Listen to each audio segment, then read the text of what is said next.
I was about 18 when this happened. It was my first job, working at a small roadside food place on the edge of the city. The pay wasn't great, but I earned extra money from delivery tips. So I stayed there longer than I expected. One night, I started my shift around 5:30 p.m. and was supposed to work until midnight. The evening was normal, just like any other day, a few customers. A few deliveries, nothing unusual. Around 9:45 p.m., we got a delivery order for a house that was about 20 minutes away, in a quiet area on the outskirts of town. I packed the order, got on my bike, and left. When I reached the area, it took me a while to find the house because most of the houses were far from the road, and the address numbers were hard to see in the dark. There were large trees everywhere, and the whole place felt very quiet and isolated. After a few minutes of searching, I finally found the house. It was a very old-looking house at the end of a long driveway. I rode up to the house and parked near the front. I picked up the food and walked to the front door. And that's when I noticed something strange. The front door was already wide open. Not slightly open, completely open. I had seen people leave doors unlocked before, but this felt different. Still, I didn't think too much about it. I thought maybe they were expecting the delivery. I bent down and placed the food just inside the door when I suddenly heard a man's voice from inside the house. "Hey, could you bring it inside? I'm in the next room, setting the table." His voice sounded normal and calm. I knew we weren't really supposed to enter customers' houses, but a lot of drivers did it anyway, especially when customers asked politely. Usually, it meant a better tip. So I stepped inside. The hallway was long and dimly lit. I walked toward the kitchen and placed the food on the table. But there was no one there. The house was extremely quiet. No TV sound, no footsteps, nothing. I stood there for a few seconds, waiting, thinking maybe he was in another room. Then I heard the man's voice again. "Can you bring it in here, please?" This time, his voice came from another hallway connected to the kitchen. There was a single door at the end of that hallway, and it was open, but the room inside was completely dark. No lights were on. It sounded like he was standing just behind the door, out of sight. I don't know why, but at that moment I felt a very bad feeling in my chest. Something didn't feel right. The house was too quiet. I never heard any footsteps. I never saw anyone. Just that voice, calling me into a dark room. I slowly stepped back, then turned around and walked quickly out of the house. Once I was outside, I didn't stop. I went straight to my bike, started it, and left. When I got back to work, I didn't tell anyone what happened. I thought people would either laugh at me or say I was overreacting. But even now, when I think about that night, I'm sure something was very wrong in. I started feeling uneasy, but I told myself it was probably nothing. The next day, I didn't go to work because I had exams. But the following night, I went back again for the late shift. The whole time I was cleaning, I had this strange feeling that the car would come back again. I kept looking outside, but I didn't see anything for almost 3 hours. When I finished cleaning, I packed my bag, turned off the lights, locked the door, and started walking toward my car in the parking lot. As soon as I stepped away from the shop and into the dark part of the parking area, I suddenly felt very nervous, like someone was watching me. I looked around, and that's when I saw a car parked at the far end of the parking lot, away from the street lights. I couldn't see it clearly, but I knew it was there. Within seconds, the car started and began driving fast toward me. I immediately ran toward my car. I could hear the other car speeding up behind me. Just as I reached my car, their vehicle stopped right beside me very suddenly. I almost fell trying to open my car door. I quickly got inside, but before I could lock the doors, 3 men jumped out of the other car and ran toward me. They were wearing dark clothes and had their faces covered. They started banging on my windows and pulling the door handles, trying to open the car. My hands were shaking so badly that I could barely start the engine. But somehow I managed to start the car and drive away quickly. I didn't stop driving until I reached a petrol pump on the main road where there were lights and people around. Then I called the police and told them everything. The scary part is that our shop didn't have any cameras outside, so the police couldn't get the car number or identify the men. After that night, I never saw that car again. But I also never worked a night shift there again. Story 3, rewritten. A few years ago, I got a job as a night security guard at a small office building. It was a very small company, and to be honest, the office didn't look important enough to even need security. But it was an easy job, so I took it. My shift started at 9 p.m. I would lock the main gate, turn on the alarm system, and then sit in a small security room where all the camera screens were. The strange thing was that the cameras were only outside the building, not inside. And the camera quality wasn't very good either. The first few hours of the night were always very quiet and boring. Nothing ever happened. But one night, around 1:15 a.m., I heard a sound from the hallway. It sounded like a door latch clicking shut. After about half a minute, the door opened and the same man ran out and disappeared behind the building. When the police arrived, we checked all the camera footage from outside the building. But the strange thing was, we never saw him enter the building at any time that night. No one knew how long he had been inside, or how he got in. I worked there for a few more months, but I never felt safe in that building again. And I never found out who that man was, or why he was hiding inside that office. The tenant in room 3. When I was 24, I moved to a different city for a new job. I didn't know anyone there, and I couldn't afford an apartment on my own yet. So I started looking for a room to rent. I checked all the usual places: Facebook Marketplace, Craigslist, rental apps, anywhere I could find something cheap and available immediately. After about a week of searching, I found a listing that seemed perfect. It was a room in a large house, and the rent was much cheaper than most places in the area. The ad said the house had 4 bedrooms, but only 2 were currently occupied. The landlord didn't live there, which meant the tenants basically had the house to themselves. I messaged the number on the listing, and a man named Mr. Carter replied. He said he owned the house and rented out the rooms individually. He told me I could come see the place that same evening. When I arrived, the house looked normal from the outside. It was a 2-story house on a quiet street. The paint was a little old, and the yard wasn't very well maintained. But it wasn't a bad place. Mr. Carter was already there waiting for me. He was probably in his late 50s, very thin, very quiet, and very serious.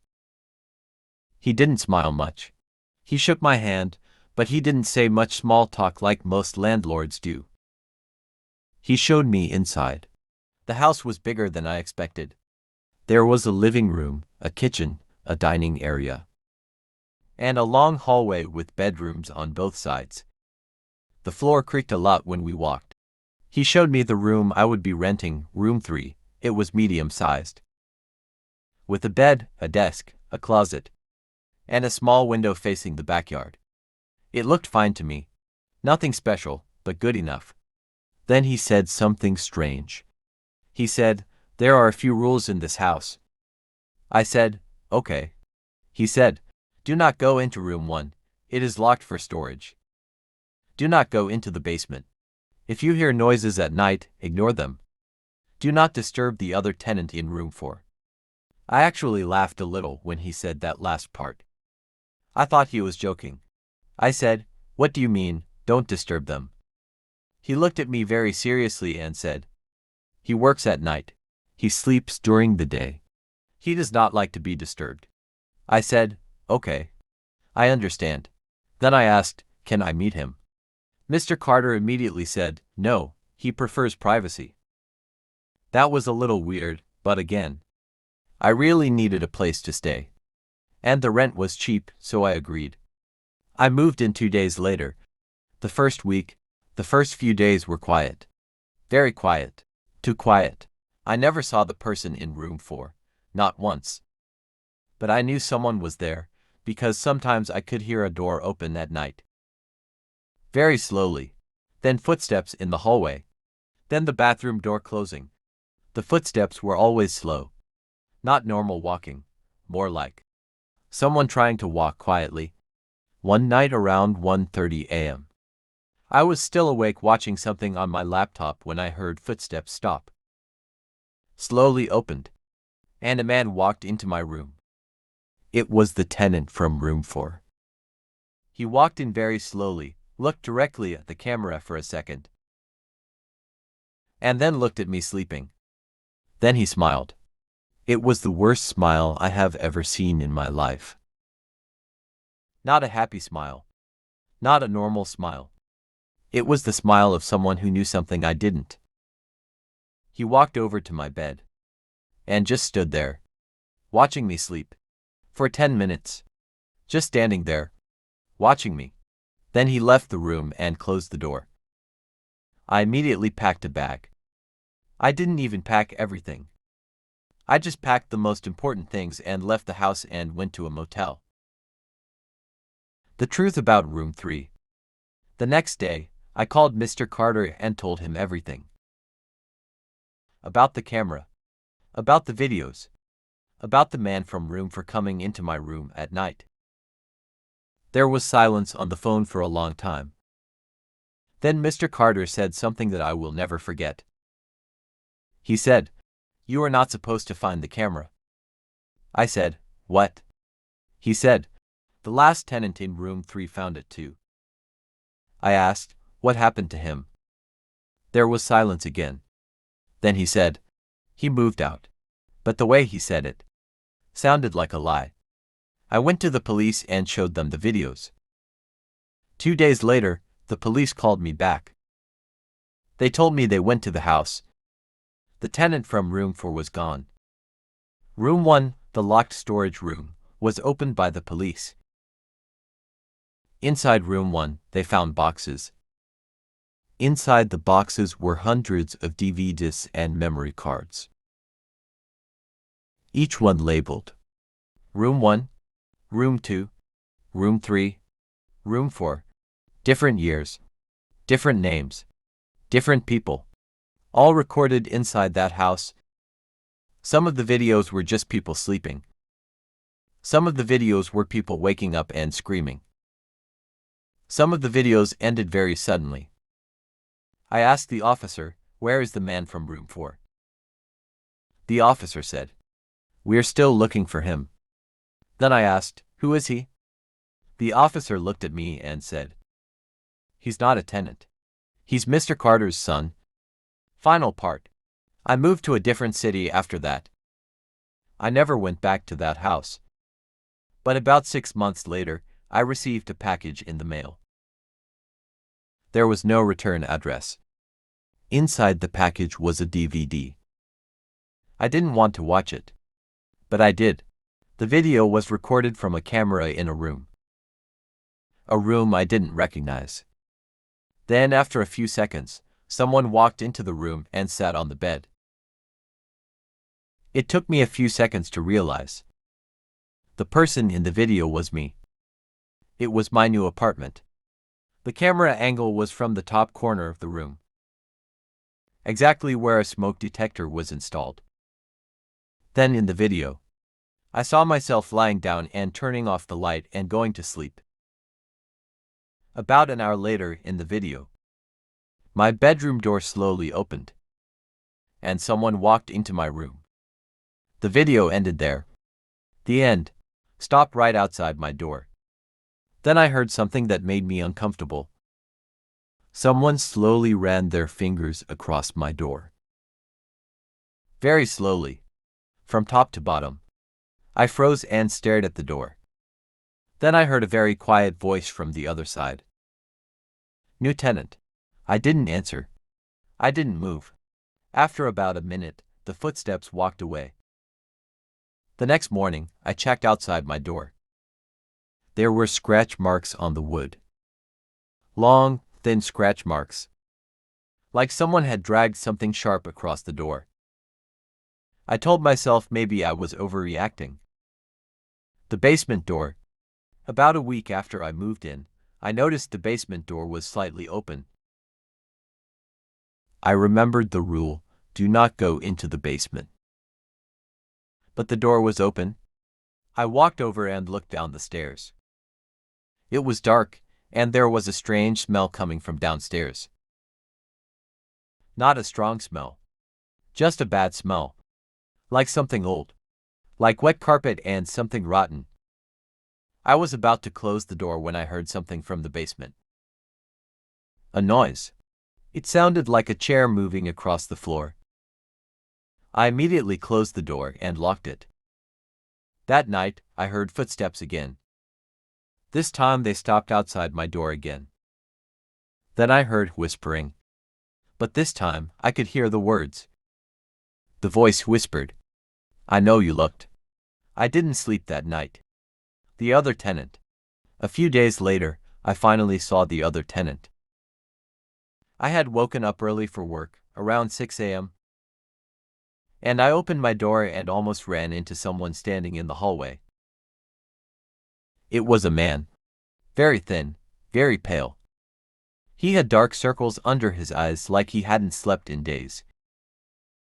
He was standing right outside my door. Just standing there, looking at my door. Not knocking. Not moving. Just standing. When he saw me, he looked surprised. Like he didn't expect me to open the door. He said, You're in room 3. It wasn't a question. It was a statement. I said, Yeah. He nodded slowly and said, You shouldn't be in room 3. Then he walked past me and went into room 4 and locked the door. That was the only conversation I had with him. The camera. About 2 weeks after I moved in, I came home from work and noticed something strange in my room. My chair was slightly moved. I was sure I left it under the desk, but now it was near the bed. I looked around the room carefully. That's when I noticed something on the top shelf of my closet. A small black object. I reached up and grabbed it. It was a small camera. My heart started pounding so hard I could hear it. I checked the camera, and there was a memory card inside. I put the memory card into my laptop. There were videos. Videos of me sleeping. Videos of me on my laptop. Videos of me changing clothes. Videos of me just sitting in my room doing nothing. Someone had been recording me in my room. For days. Maybe weeks. Then I opened the oldest video file. The video started with my room empty. Then after a few seconds, my bedroom door.